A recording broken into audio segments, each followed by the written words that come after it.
আসসালামু আলাইকুম। চলে আসলাম আজকে আবার কাঁকড়ার রেসিপি নিয়ে। অনেকে কাঁকড়া কাটতে জানেন না, এই জন্য কাটার থেকে শুরু করতেছি। যদি আপনারা কাঁকড়া রান্না দেখতে চান, অনেক স্বাদের, অনেক মজার, যে আপনারাও রান্না করে খাবেন, তাহলে ভিডিওটা স্কিপ না করে, না টেনে প্রথম থেকে শেষ পর্যন্ত দেখুন। আর আমি এখন আপনাদেরকে কাঁকড়া কাটা দেখাবো। কাঁকড়ার ঠ্যাংগুলো আগে ফেলাই নিচ্ছি। এখন এটাকে এমন উবুর করে এই যে এইভাবে, এই উপরের শ্বাসটা এইভাবে, এই যে এগুলো দেখতেছেন ঘিলু, এটা আমি আলাদা করে রাখবো, ঘিলুগুলো আবার আলাদা নিব। এটা আমি এক সাইডে রেখে তারপরে এই যে এটা কেটে ফেলাই দিতে হবে। এবার এখান থেকে আপনারা চাইলে 2 ভাগও করতে পারেন। এই যে এটাও ফেলাই দিব। এই যে এরকম 2 ভাগও করতে পারেন, 4 ভাগও করতে পারেন। আমি 2 ভাগ করে নিলাম। তো এইভাবেই সবগুলো কাঁকড়া কেটে নিব। কাঁকড়া কাটানো তো দেখালাম। এই ঠ্যাং কিন্তু ভুলেও ফেলবেন না, এই ঠ্যাংই কিন্তু টেস্ট বেশি, কাঁকড়ার চেয়ে বেশি টেস্ট কাঁকড়ার ঠ্যাঙে। এই যে এইভাবে করে কেটে ফেলবেন। ভারী হয়তো বা আপনাদের কাছে যদি পুঁতা টুতা থাকে, এগুলো দিয়ে ওই যে এটা ইয়ে করে এই যে এভাবে ঠ্যাংগুলো কেটে কেটে নিয়ে নেবেন। ঠ্যাঙে কিন্তু বেশি মজা কাঁকড়ার। কড়াইতে তেল গরম হয়ে গেছে, যেহেতু ভুনা করব পেঁয়াজটা একটু বেশি দিব।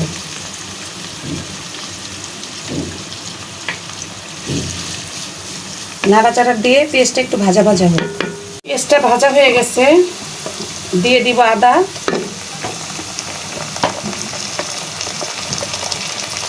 দিয়ে দিব রসুন বাটা। এটা দিয়ে এখন আদা রসুনটা একটু ভেজে নিব। হলুদের গুঁড়া, মরিচের গুঁড়া দিয়ে দিচ্ছি। তখন ক্যামেরাটা অন করতে মনে ছিল না।